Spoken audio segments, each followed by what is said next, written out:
So today I'm going to be teaching you guys how to create a mod for Enter the Gungeon. First step in that process is to set up Visual Studio, and it takes a little bit of work because we need to get a reference to all of the Gungeon code, all of the Mod the Gungeon code, and also all the Unity code. So what we need to do first is go download Visual Studio. So you can download Visual Studio. I'll leave a link in the description. Download the community version, and then you want to also download Mod the Gungeon Classic at modthegungeon.eu. I'll link that as well. Click on this latest download and install, well, don't install, launch the installer, ETG mod installer.exe. So if you've already installed Mod the Gungeon, you're going to need to uninstall it by pressing this little red X so that we can get some files from the managed folder before they're edited by Mod the Gungeon, and then we'll reinstall this later.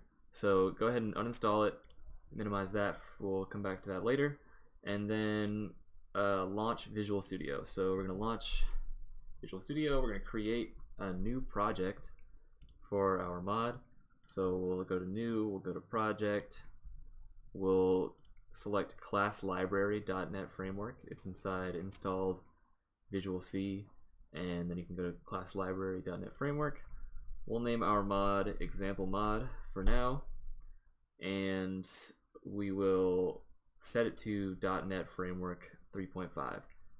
If you set it any higher, Unity won't be able to load the references that you make. I tried, doesn't work.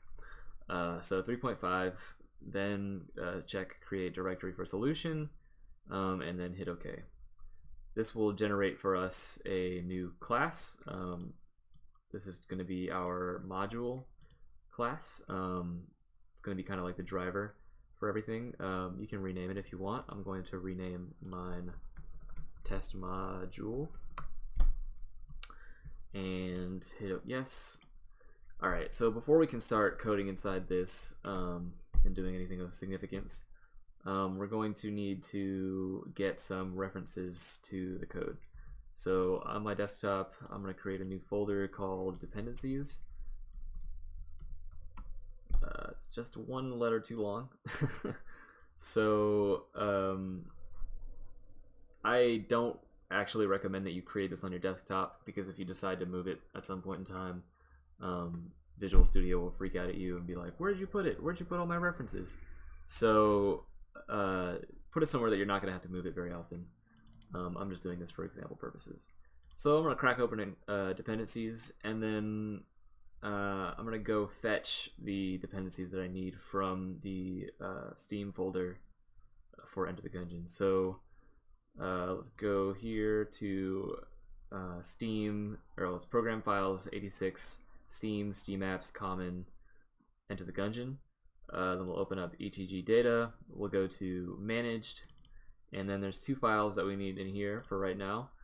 We're going to need Assembly-CSharp.dll and UnityEngine.CoreModule.dll. We'll take these two, we'll copy them, and we will paste them into the dependencies folder. There are some other things that you might want to use in here if you're planning on using anything that has to do with UnityEngine.ui or text rendering. I've used image conversion module. There's a whole lot of things that you might want to use that don't come packed inside the Unity Engine core module. So if you need to get a reference to any of those things, you can do that here before you install Mod the Gungeon.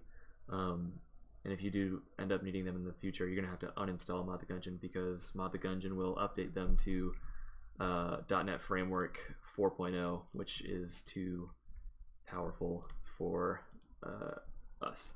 So what we need to do is, once we've got those references, we want to install ETG mod again.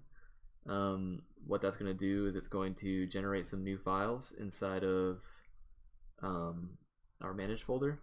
So we'll wait for that to finish, and then we will take a look in here. So it generated this file, Assembly-CSharp UnityEngine.Base and also the UnityEngine.Base.mm. So we're going to grab these two files and we will paste them into our dependencies folder, and that's pretty much all the hard work done. You can close your dependencies, you can you can close that, and then we're going to go up here to project, we're going to go to add a reference, and we will browse for our references.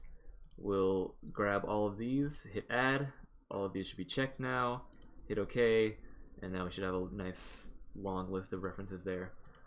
So now you can see we should be able to implement using Unity Engine.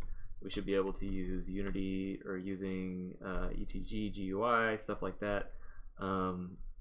And with that, we can start programming our mod, which I will do in the next video.